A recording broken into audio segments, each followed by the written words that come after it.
Good morning. If I can invite those in the hallway to come join us so that we may begin.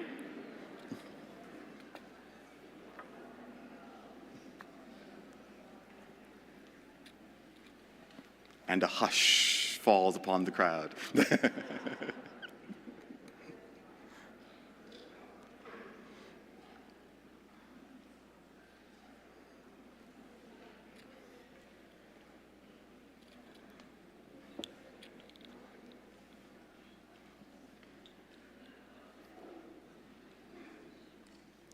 We have a few little stragglers coming in.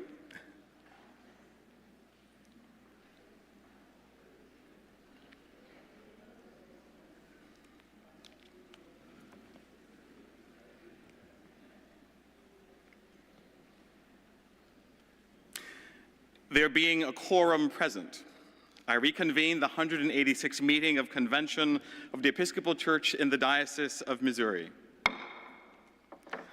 The chair recognizes Dr. Catherine Meeks to give the keynote address to this convention. Dr. Meeks is a nationally recognized leader in racial healing, spiritual formation, and social justice. Dr. Meeks has spent her life helping individuals and communities embrace transformation and live into the call of beloved community. She is the founder of the Turquoise and Lavender, an institute for transformation and healing, and a former executive director of the Absalom Jones Center for Racial Healing. I give you Dr. Catherine Meeks.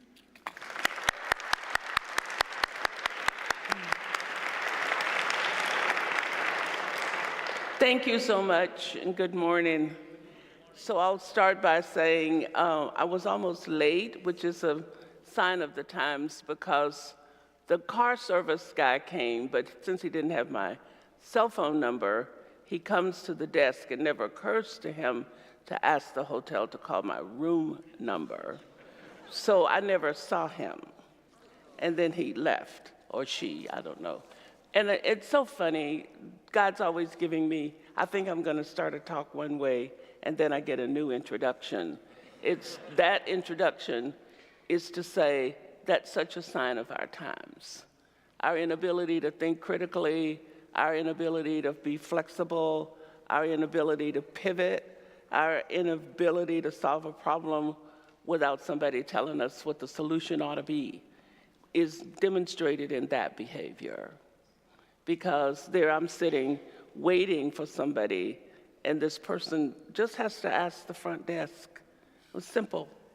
But as my son drove with me yesterday from Atlanta, we spent 10 hours in the car, because I'm this independent woman that would rather be 10 hours in the car than 2 days in the airport without being able to control anything. So I decided, I'm not taking the bus, I'm not taking the train, and I'm not driving by myself. And I have an amazing 2 sons, but my youngest son said, yeah, I'll go with you. So I'm here and glad to be with you. And thank you, Bishop Johnson, for inviting me to come and be with you all now. So every time I have to make a speech, I'm always nervous and anxious, and I've been doing this for 50 years. And when I tell my son, this same son, that, he says, Mama, that's good. You should always be nervous. You should always be anxious. You should always be a little on edge, because talking to people is serious business. And what you're saying ought to mean something. And if you don't have something to mean something when you open your mouth, it would be a good idea to shut it. In this time that we find ourselves, in this time of disruptions in so many different ways and systems and our understandings of reality, all of us feel a little bit like we've been shot out of a cannon on too many days and have to figure out how to get back to some place that's grounded. I hope that I will be able to say a few things this morning that can help you with grounding. I noticed that your theme is woven together. And as I thought about that, I thought, well, the first thing I need to say is that we're already together because we're human beings. We're already together because we're in the human family. And then it's almost like the weaving that we do in our systems that we've created are sub-weavings because we're woven together as human beings, and we miss that fact. So we assume that when we create our institutions, our families, our churches, our systems, we figure we're doing all of the weaving. We need to work on our thinking because that's secondary weaving. And we don't get that. We think it's first. And so I think that's a part of why on this, in our daily life, there's so much disruption and capacity for evil to thrive, because we forgot the first weaving is we're humans together. No qualifications, no particulars, we're humans together. And after that, we can start worrying about what's the rest of the stuff. What's the sub-weaving that's been happening? Because all of the rest of it is sub-weaving. Going to school, learning, well, it starts before that. Learning to be a functioning adult in the world. You start learning how to be in a family. But you're already in God's family of human beings, no matter who you are, where you were born, what you think, and no matter what you've done. You cannot get out of that family. Now, if we really believed that, all of us here in this room and in this country and on this planet, if we really believed that, the world would be a much different place.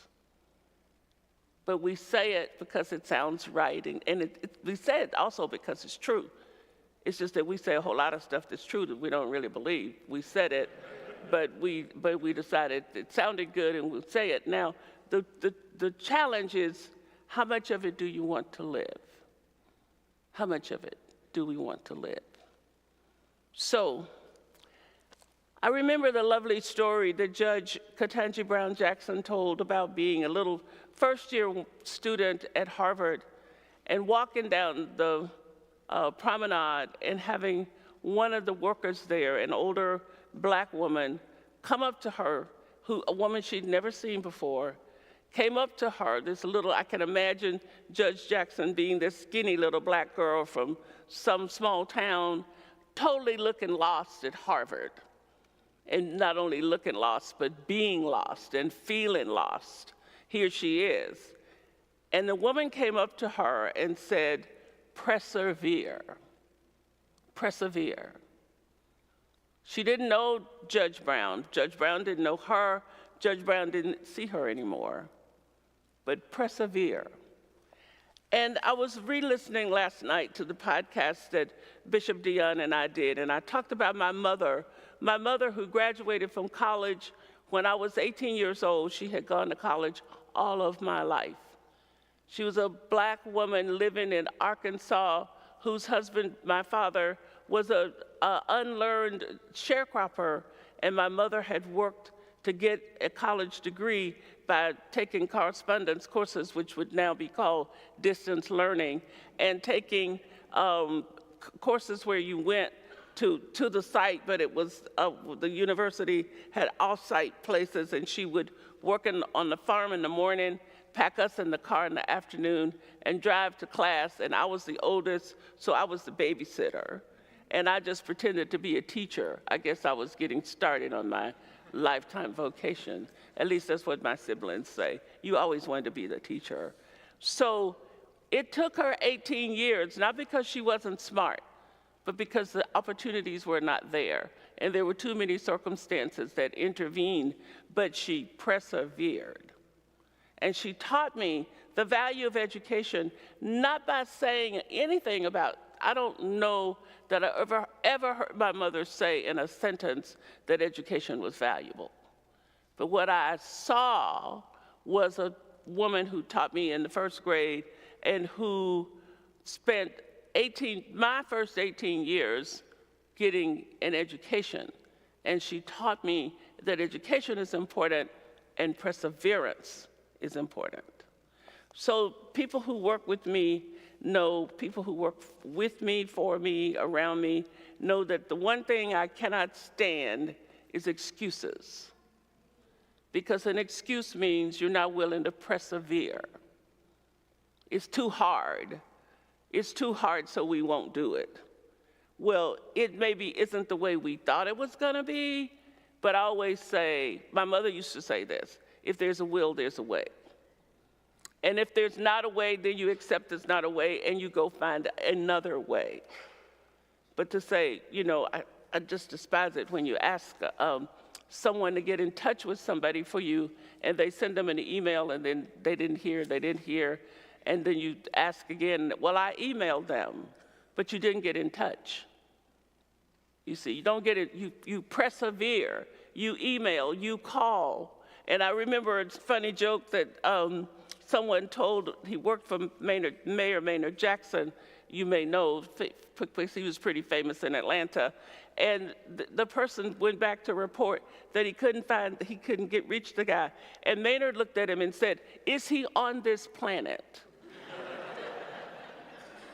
And he said, "I think so." Well, then find him. Persevere. Don't come up with any excuses.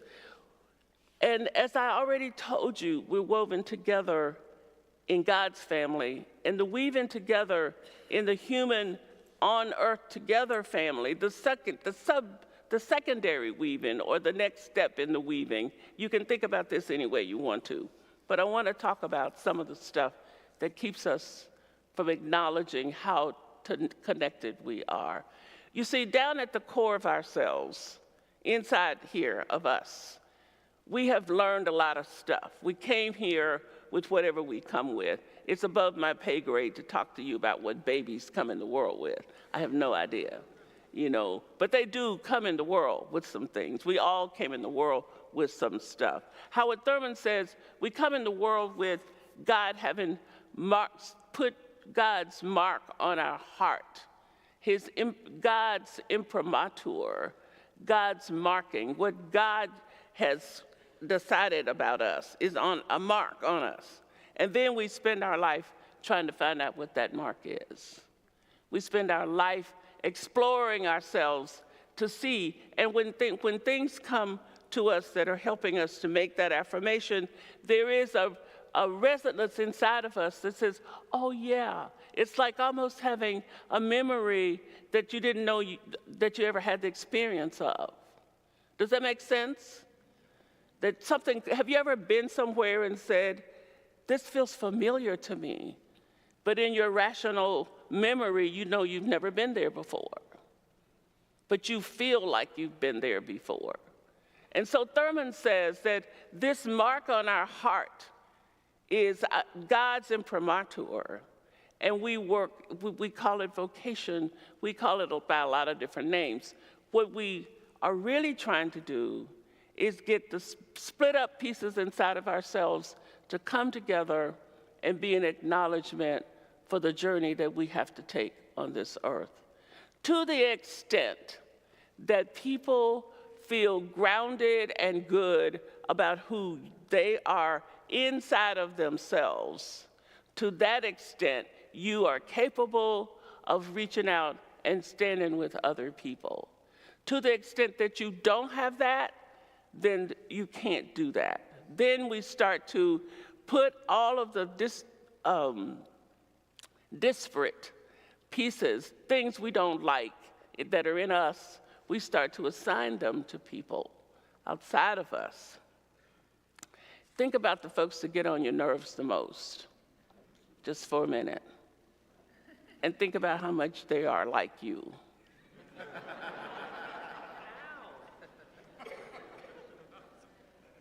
Just think about it. You know it's true, don't you?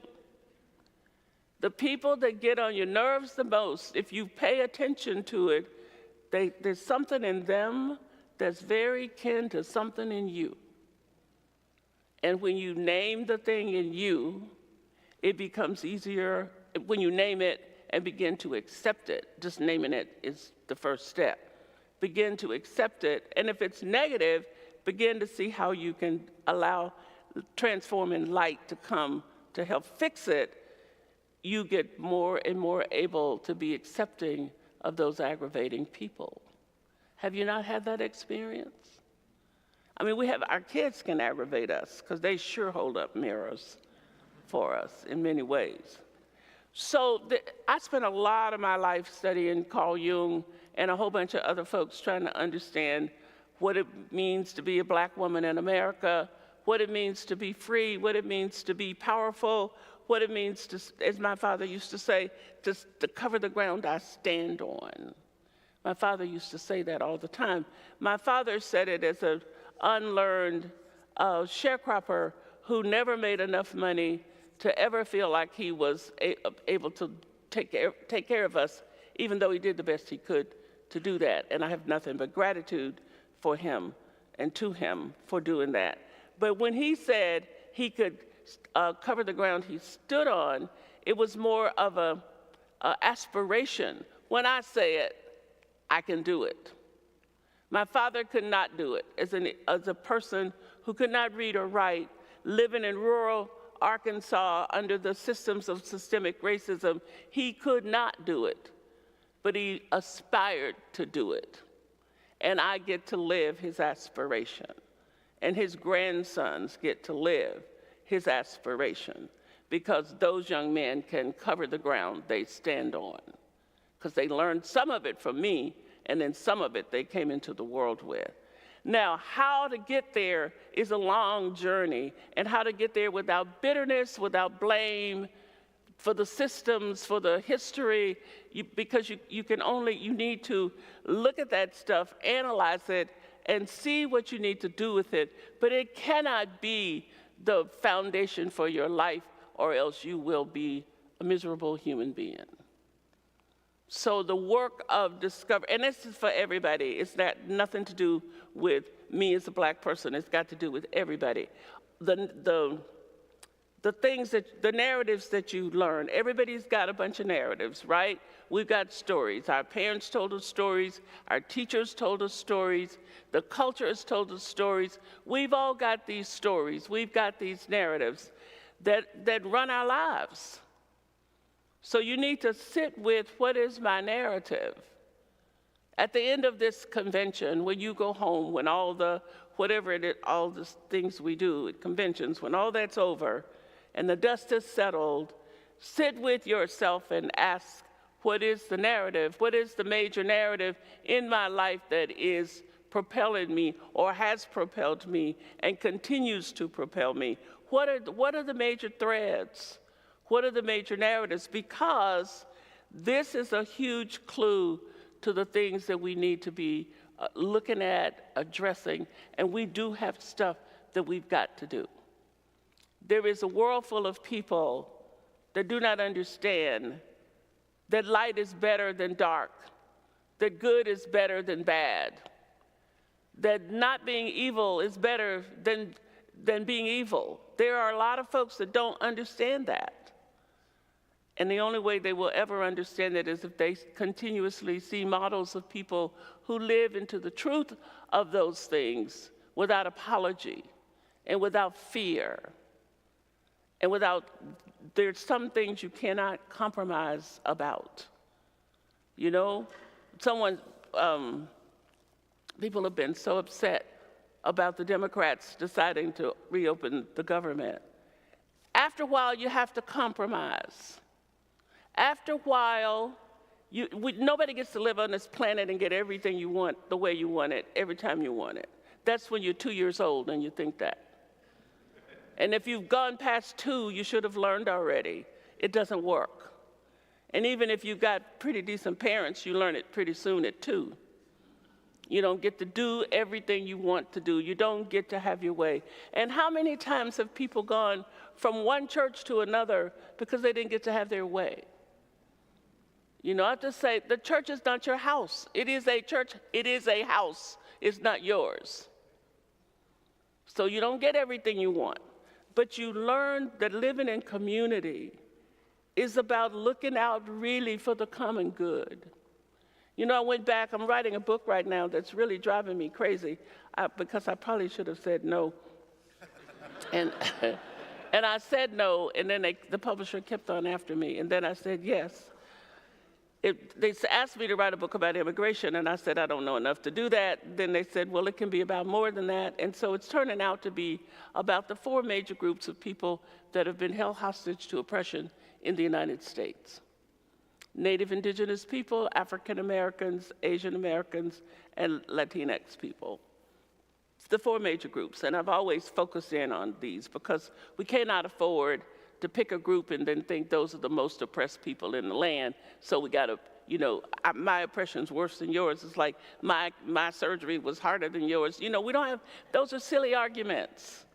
If you are oppressed, it's bad. If you are enslaved, if people are dehumanizing you, there's no way to quantify that. It is that you're not free. And when people are not free, no one has the right to take another person's freedom away from them. Amen. That's a basic human right. So there is no justification. There is no compromising. There is no way to argue rationally that somebody's a little more oppressed than somebody else, so their oppression's not quite as bad. I mean, we have those silly conversations. My sons call it oppression Olympics. And if I can be more oppressed than you, then that means I deserve more than you. Again, we get into that whole, how much do I get out of this thing? Those are such silly arguments. And so, but there's stuff in us that always wants to be just a little bit above. When you were going to school, did you ever have the experience that you made a low grade, but if you discovered somebody else's grade was lower than yours, you felt better? Because you didn't have lowest grade, even though you made a low grade, and you feel kind of bad about it, but you feel worse if yours was the lowest grade. So we've got that. I just want to be a little bit above. What is it in us that is making us think we need to do that? So we have to, that's where the conversation starts, in our own heads and hearts. But we just love to start the conversation out there about somebody else, because I'm better than. I mean, we talk about the tax collector and all those folks being pompous and feeling superior, and we are them. We are them.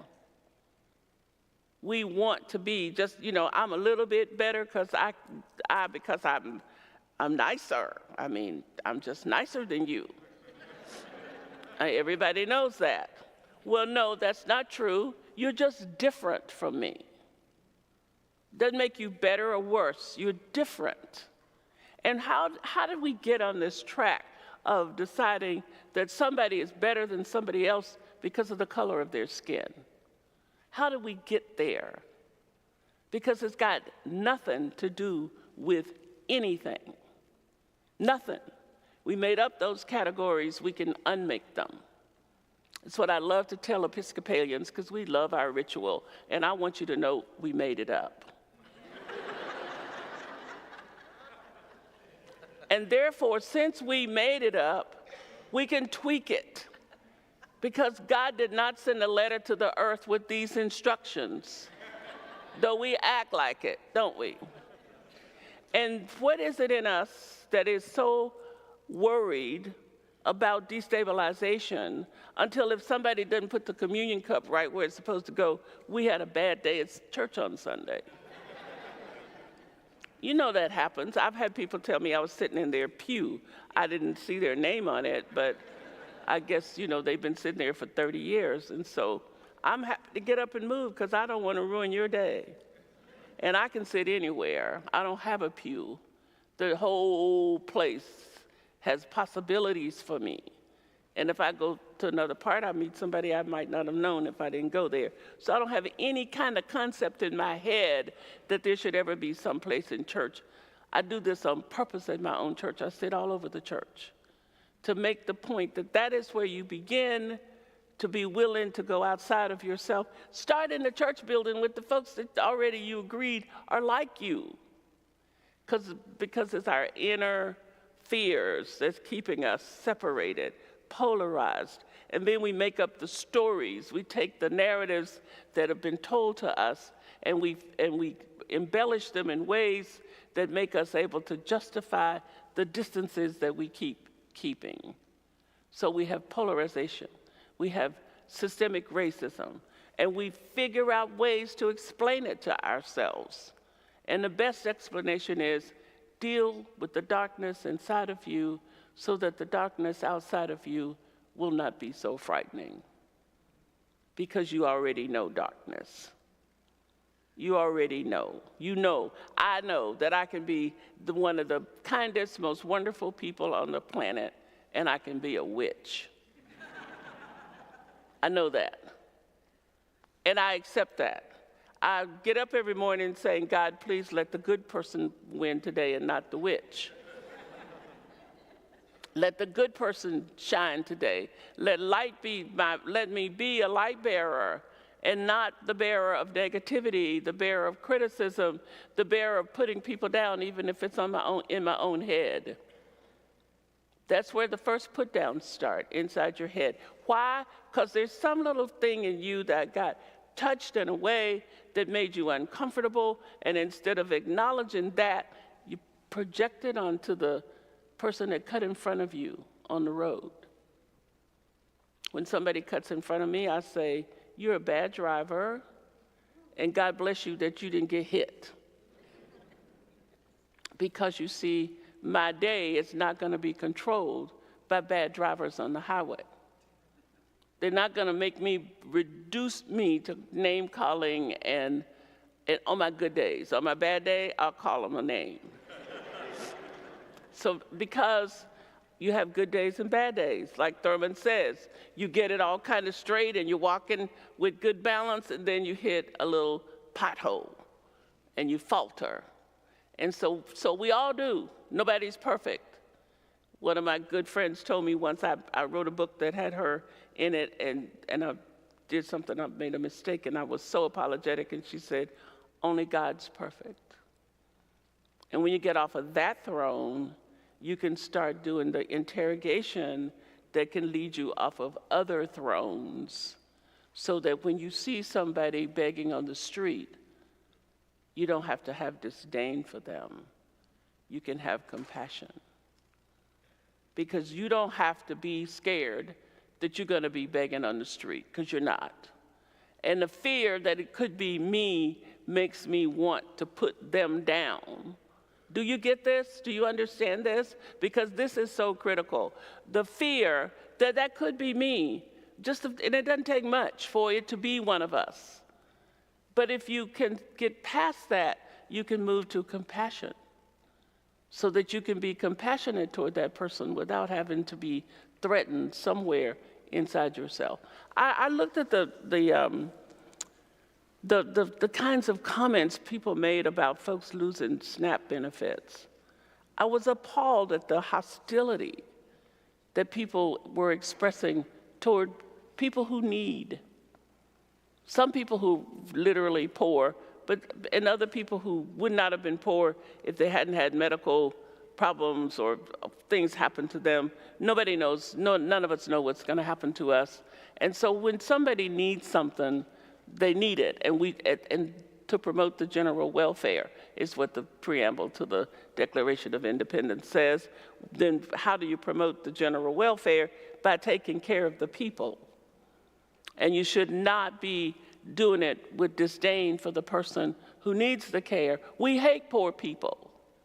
You know, England had laws against being poor, and we do too now, because we hate poor people. But why do we hate poor people so much? Because there's some poor people living inside of us, some poor energies, some poor things that want to be noticed. I told you I spent a lot of time studying Jung, and I've learned that there's a lot to say for working on yourself. If you want to make the world a better place, you start with yourself. If you want to weave together in the secondary weaving as the members of the kingdom of God, if you want that to be more filled with more strength, then weave the stuff inside ourselves that's disparate, that's running around. You know, Flip Wilson said, the devil made him do it. Some of you are old enough to know who Flip Wilson is. The devil made Flip Wilson do anything that he didn't like about himself, to try to keep up with the time here. Anything he didn't like about himself, the devil made him do it. And St. Paul said, you know, what I want to do, I don't do. And what I want to do, I don't do. What I don't want to do, I do. Flip Wilson says, the devil made me do it. So you're not responsible. You know, the folks said at the end of the Holocaust, nobody was responsible. And there's an amazing film called Night and Fog. That's a very old film that at the very end it says, who is responsible?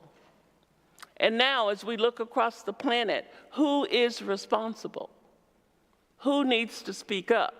You see, so all of these efforts to get out of responsibility go back to places inside of us that aren't yet ready for the light to shine on them. And so we want to hide just a little bit. I understand that when you wake up in the mornings and you read the newspaper or listen to the news, that you have a great propensity to want to crawl under the bed. I get it. But the last time I checked, Jesus did not call folks to crawl under the bed. Jesus called us to lay our lives down, to lay our lives down. Do you ever think about what that really means? Because I'm going to tell you, if you don't start interrogating the words we keep on repeating, we're just going to stay stuck in the mud. So I'm not going to say stuff that I'm not ready to practice. So, I mean, even when you go back, in a little bit, we're doing the Eucharist, there's a whole lot of wonderful stuff there. How much of it do we really want to do? Or how much of it have we just said so much that if you woke us up in the night and punched us, we could start saying it? So what does that stuff mean? When I say I love somebody, and I don't say that very often because I want to be sure that I mean it. So, I don't tell people I'm going to pray for them because that's a lie. Because you're going to pray for folks and then you forget about it. So I don't lie. I'll burn my candle for you because I'm never going to forget to light my candle in the morning. And I will include you in the folks I'm burning my candle for. When I'm talking, I want to tell the truth to myself. And it's just a matter of paying attention, because we do a lot of stuff. We don't mean to be anything, but we're just mindless. We say a lot of stuff that doesn't mean anything. And it didn't mean anything to us, and it doesn't mean anything to the person we're saying it to, which is why transformation is hard to come by. So persevering toward transformation is the work of the secondary weaving to keep us woven together as a group of folks who hold up God as the way for things to be better. Now, why do people find it hard to believe us? Because our behavior speaks so much louder than our words. And until we have this core commitment inside of ourselves to be empowered, to empower those words, they will just be words. So if I'm standing talking to somebody and telling them nice things, but criticizing them in my head, I am diffusing the power of my words. If I'm looking down, at somebody and saying nice things, I'm being hypocritical inside of my head, inside of my heart, inside of my psyche, and I'm destabilizing my own, well, not destabilizing, diffusing my own power. Think about it. What is that wonderful, I think it's in Proverbs about being true to yourself. Being true to yourself. But in order to be true to yourself, you got to really know who's there. And our culture does not invite us to do this. And I want to say this: perseverance toward self-knowledge, self-interrogation, self-affirmation is important, particularly in this present moment when so many things are being called into question. And it's not, I'm right here with you. I am telling you where I have been for the last 2 years, saying to myself, repeating some of those things that are said all the time, and saying to myself, do you really believe that? So just practice that with yourself. Just ask yourself. You don't have to talk about it to anybody. Do you really believe that? And what does it mean if I really believe that? Do I really believe that? Am I really willing to stand for that? Am I willing to suffer for that particular thing? What is the price I'm willing to pay for the claims that I'm making? Those are important questions for us to answer today, tomorrow, next week, next year. And nobody can do the work except us as individuals. But as we do it, when we do it as individuals, it begins to manifest itself in the outer world. Jung, I don't agree with Jung about this, but but I want to tell you this. Jung says that if everybody would withdraw their own projections and negativity and trying to give your bad stuff away to other people, if everybody would own their own stuff and deal with it, that there would be no evil in the world. Now, the definition that I have for evil is that evil is the absence of good. Where there's evil, where there's no good, where people are willing to just totally go across to harm people, to kill people, to maim people, to starve people, that's evil. And I don't know that withdrawing the shadow will fix all of that, because I think there's systems in place that have to be dealt with. But I know one thing: evil would have a kick in the head if it could not live in each of us. It would be destabilized. It would be deconstructed. It would have to, you've seen those flu commercials where the flu thinks it's all set, and then somebody has gotten a flu shot, and then all of a sudden the flu knows it's not stable anymore, so it runs off. Haven't you seen the commercial with the wolf? I'm just the flu. And then have you seen those? Are good commercials, though I don't usually like commercials. But the idea that you can destabilize evil, even if you can't erase it, you can destabilize it by not allowing it to dwell in me as an individual, in my heart. So what do you have to persevere for? You here in St. Louis, what do you need to be ready to persevere for? When you leave this place today, what will you need to be committed to persevering about? And the last thing I want to say is, I think you need to be willing to persevere in persevering. To persevere in persevering. To give up in our heads, because that's the first place it starts, in our heads and in our hearts. Not to give up, not to negotiate inside of ourselves with anything that's negative or is not of the light. Not to be willing to allow our parishes, sometimes, parishes are funny. Churches are funny little collections of little institutions, and all kinds of stuff goes on there.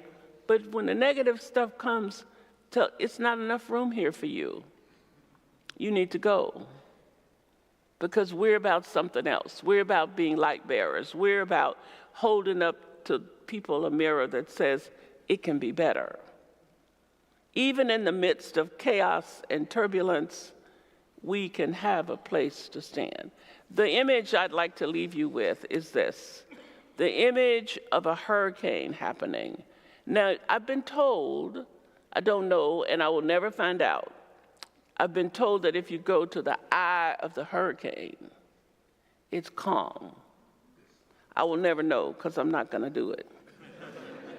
But what I do know is that if you will come to the core of yourself in the midst of disturbance, in the midst of chaos, and you have done the work that you need to do, that you will find stillness out of which God can speak.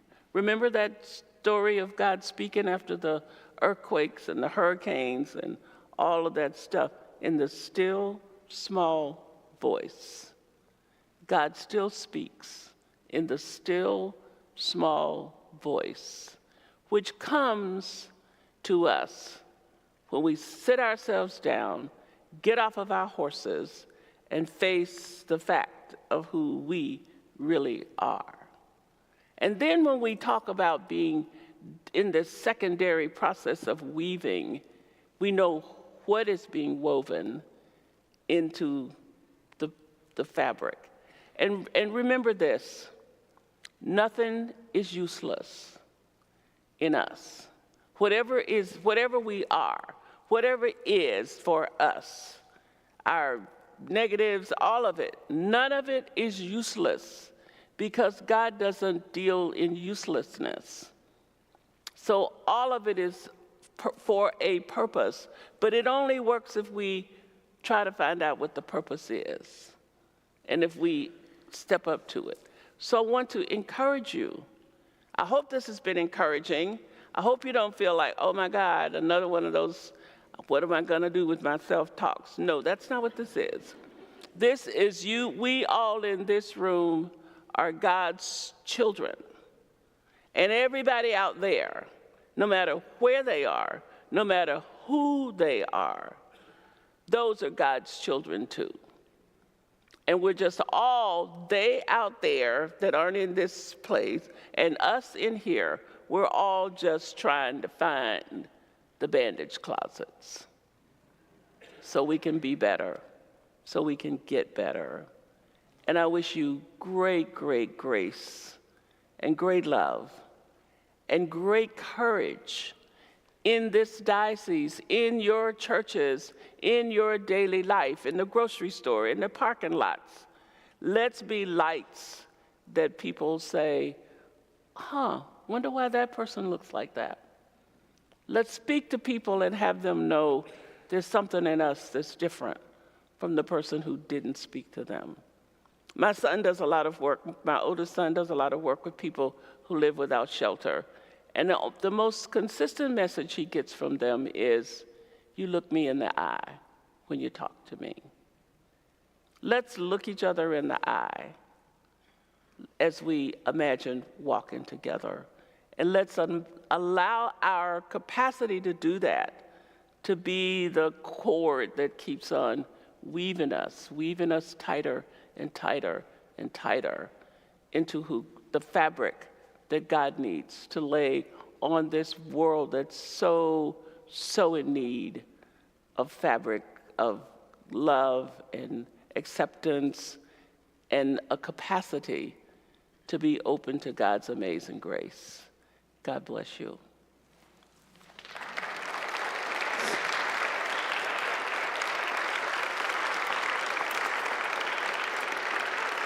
Thank you. Thank you.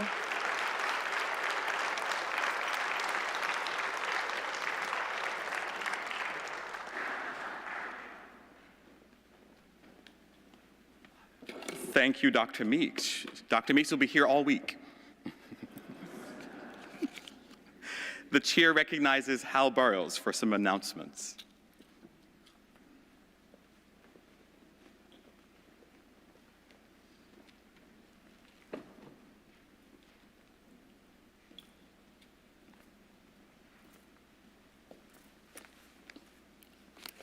Am I allowed to stand here? I don't know.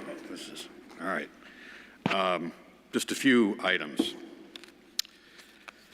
Ministry booths and vendors are open and available after we adjourn here. I've gotten all my Christmas shopping done, so let's go. Just don't tell Carrie. Clergy photo at 10 o'clock. They're gathering where? Right here. Right here. Those of you interested in photo bombing will be meeting at 10:01 over in the corner. The Eucharist will gather at 10:30.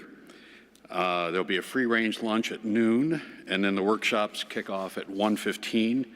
And for all the lawyers in the room, there'll be CLE credit for the Love Your Enemies, But How Can I presentation. All right, that's all I have.